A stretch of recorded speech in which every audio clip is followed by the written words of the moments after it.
I mean, we put people in the right role and their roles and responsibilities are clearly defined.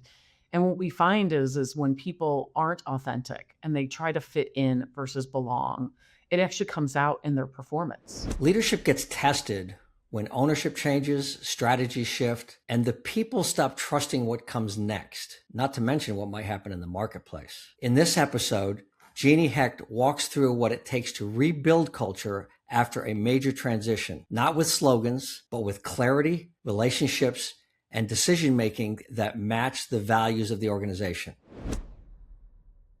Jeanne is the CEO and chairwoman of Lexitas. She stepped into the role at an inflection point and had to stabilize trust before the company could scale. See, she was part of the board of directors before she became the CEO, and she observed what was going on in this organization for over a year. So when she stepped in, she knew where the challenges were. This is Leading from the Front. Please welcome Jeanne Taylor Hecht. Hi, Jeanne. How you doing? Hi, I'm doing pretty well, Gary. I hope you are. My friend Marshall Goldsmith always says, what got you here won't get you there. So we've got to change some things. How did you make the decision to become the CEO? I mean, was that your plan all along, or was that just out of need? It was not my plan all along. I had been the chief operating officer for media and technologies and board member of the publicly traded business, and then was CEO of Aura. And I was running a nice advisory business. And the folks at QHP Capital asked if I would step in as CEO when it was that time. And I had a lot of introspection and reflection on where I was in my career, and also on what the challenge would be before me and the organization as it was currently structured. And I decided that it really sat in my sweet spot of helping to scale and grow and professionalize businesses. And it was something that honestly interested me. This was just one of those positions that had a calling. And so I felt like I had a calling to go in and help support the organization on its growth journey. I think the good part of this is, having been around people for a year, you had a pretty good idea of the mission, the values, the organizational culture. And that's really what I want to dig into here. I want to make sure we understand what we mean by culture. It's the way people behave in the organization. It's the way they treat each other based on their personal values and the alignment of those personal values to the values of the organization and the leaders within that organization. So we've got a mission, we got values, we've got a vision and growth and strategy and all of these things that create this organization, but it's really people that establish the culture. We don't want to walk in with too many assumptions, even in Jeanne's case, where she thought she knew what the problems were, but to keep an open mind about each individual, each opportunity to grow and to transition, but also to be very, very tough about getting back to the basics of running the business. So what challenges did you face with that in making that shift, and how did you face them? So I'd start first by saying that I think the culture was a little bit in turmoil.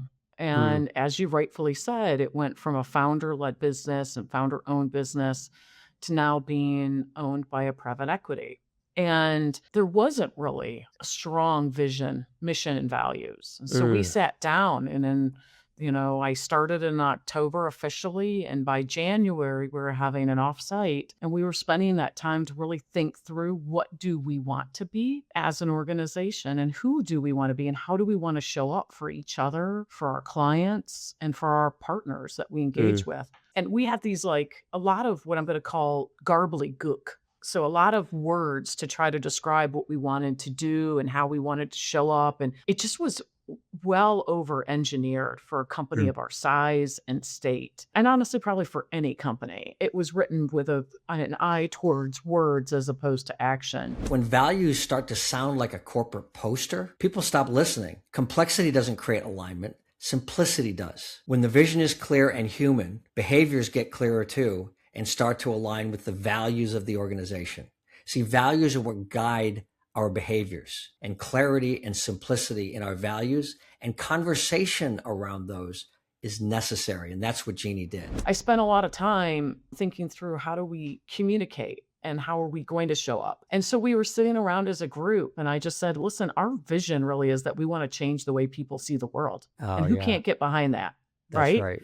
That's a very powerful statement, because the services and products that you offer to the market is to help people see better. It's so simple. We just want to help people see the world better. That's fantastic. I'd like you to listen for these three things. One, how leaders make culture livable. Two, how trust gets rebuilt when it breaks. And three, what you stop tolerating if you want a high-performing team. Because what we've said many times is you get what you tolerate. My leaders, my team started thinking through, what does that mean? That we want to change the way people see the world. And it means that we want to do it by being the best place to work. And we want to be a really dang good partner to our clients. And so regardless of where we are, we don't want to just be good in North Carolina. We don't want to just be good in California. We want to be great everywhere. And so then we started thinking through, and we'd had some core values written down, right? And we started to reshape what those values were. We're people centric, because we as an organization are a group of people. We use our expertise and our knowledge to help advise and guide clients, sponsors. And then we wanted to be purpose driven, right? We wanted to make sure that the work that we did had meaning.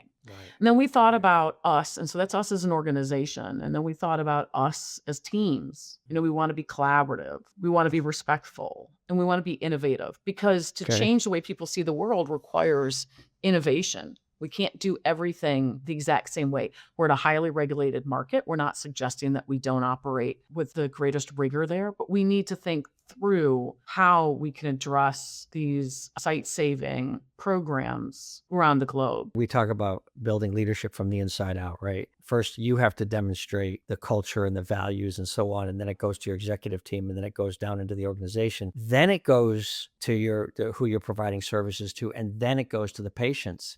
I mean, it's inside out. If we lose track of that process, and sometimes we do, we start to get an external focus too much, that we lose our focus on the culture.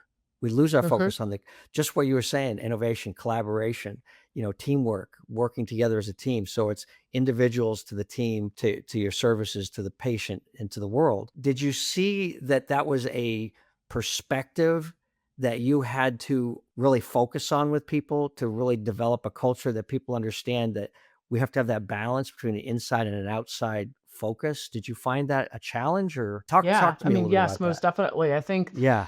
I think that people in their very nature, there's folks that focus on themselves and there's folks that focus externally. I think of renters and owners, right? And we as a culture had at that time in 2023, a lot of renters. So people who were not as interested in the evolution that Lexitas was going through, because they were more interested in how it was affecting them or the fact that it might require them to change. And they didn't want that change. They didn't necessarily believe in that change. And so originally in 23 and into early 24, we had substantial turnover. And I look at those individuals as people who selected themselves out. And they did so because they weren't aligned with this culture. They didn't believe in it. They felt that there was something hidden, and there wasn't. Sometimes no matter what you do with another human being, they're not going to trust you. That's not your fault. What Jeanne did was be consistent with what she's saying and what she's doing, so that the majority of the people in the organization eventually do trust her. They give her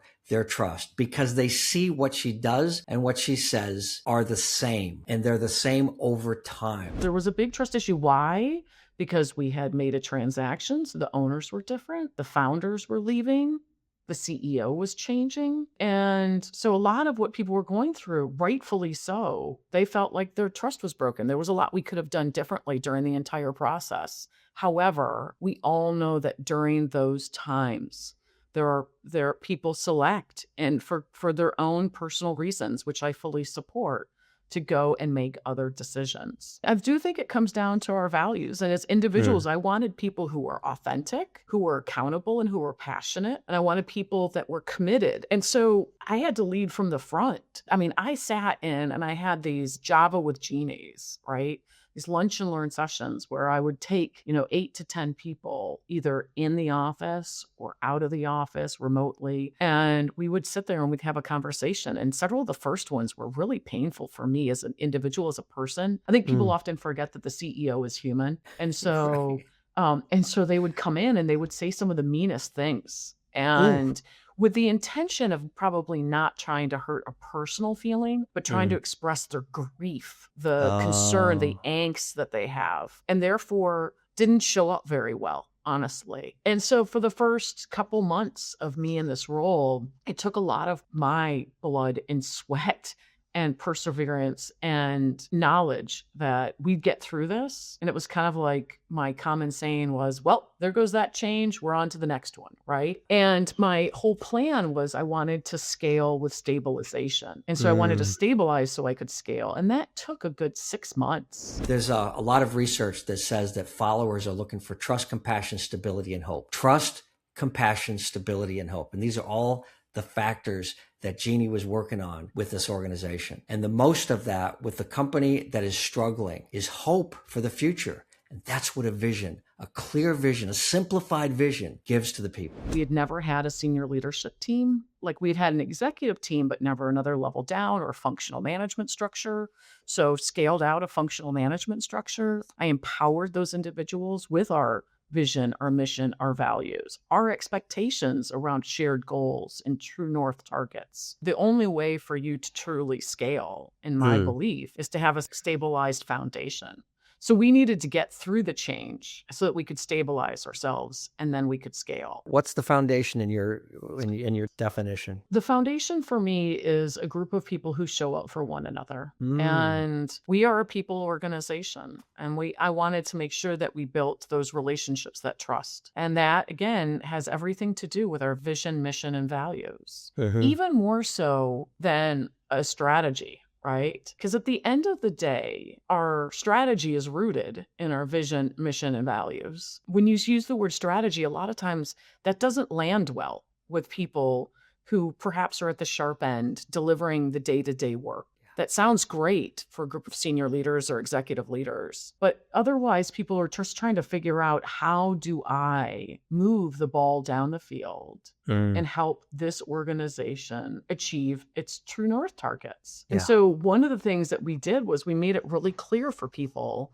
how their work contributed to that true north, regardless Oh, of what yes. position you are in. So how your work leads to new bookings, how your work leads to revenue, how your work leads to profit, right? And how your work leads to customer and employee satisfaction. And that's what we spent a lot of our time focused on in our message, in our town halls, in the Java with Jeannies.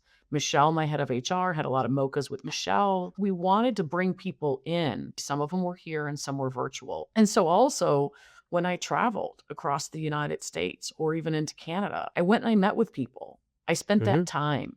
I took that time away from my family so that I could spend it with my work family. And that's Mhm. what was really important for me. And that, I think, leads to just a level of authenticity that relates to people, that people then believe in. Because I mean it. It's not like I felt like I was tortured that I had to go spend time with people. I wanted to. I wanted to hear their feedback. I wanted to know how I could help. How do I make their job better? And I have a very open door policy as a result. I mean, I've always felt that way. So here's why this matters and why this is so difficult. Because each person is not just a box on an org chart. They're a human being that wants to be heard. What Jeanne did with each person is connect their individual role, their goals, and their daily activities to the mission of the organization. People need to know how they contribute, what that contribute does for the bigger picture. And what we found is few people are able to connect, as we talk about values, what behaviors are supposed to have. That's why we say we need to describe it, how to connect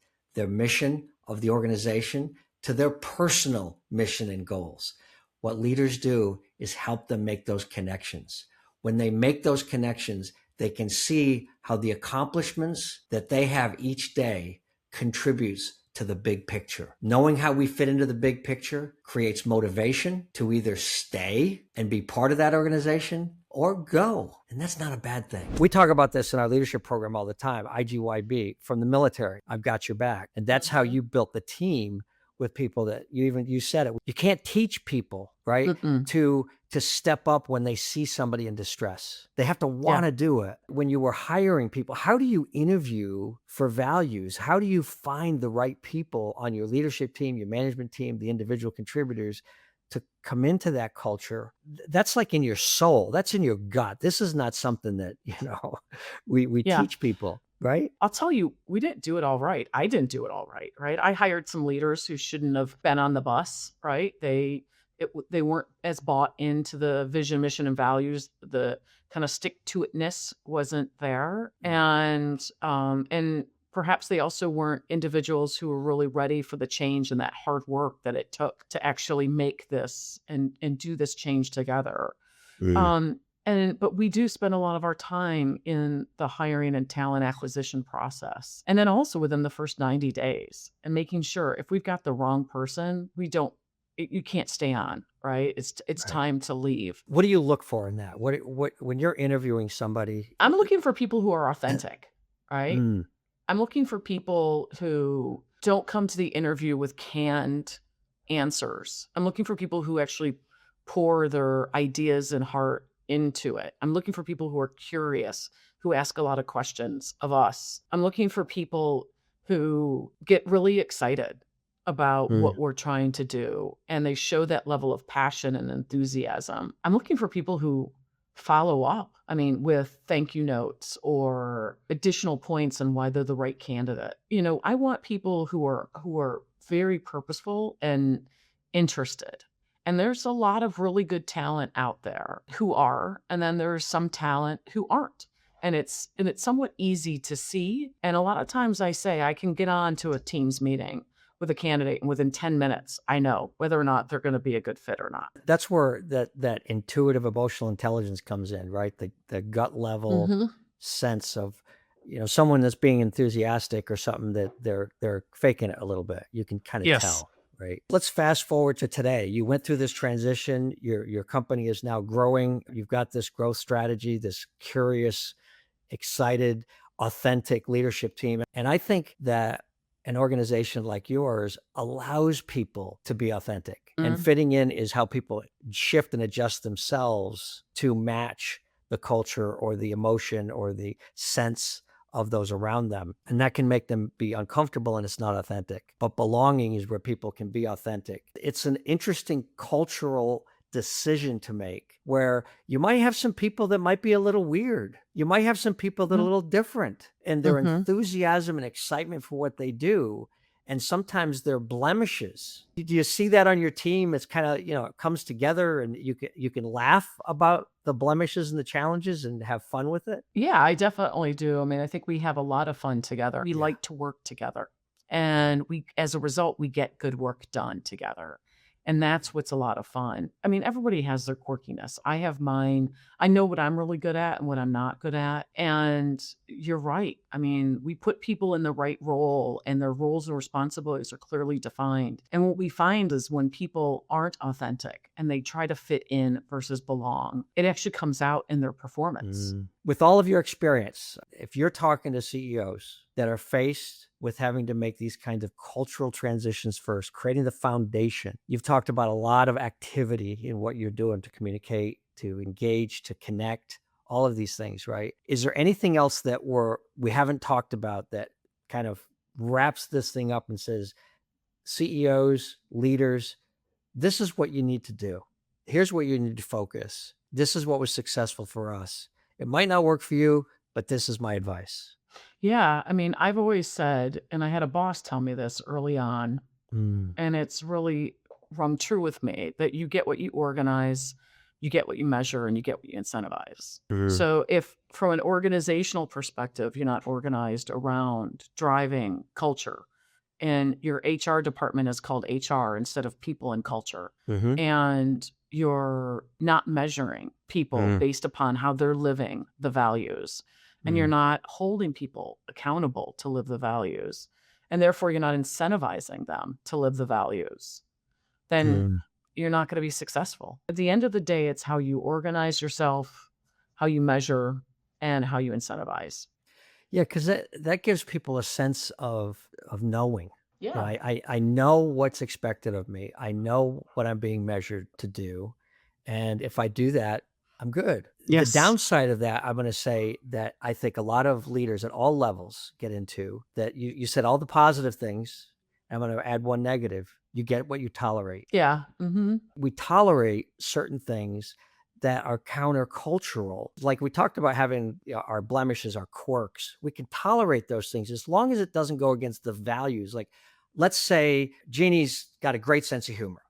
She laughs, she does this, but Joe over there, he can be so sarcastic that he actually is demeaning to people. It's still humor, but one's part of the culture and one isn't. And we sometimes tolerate what isn't a little bit, maybe too much, and we get what we tolerate because that's going to build and cause problems. I think that that is true.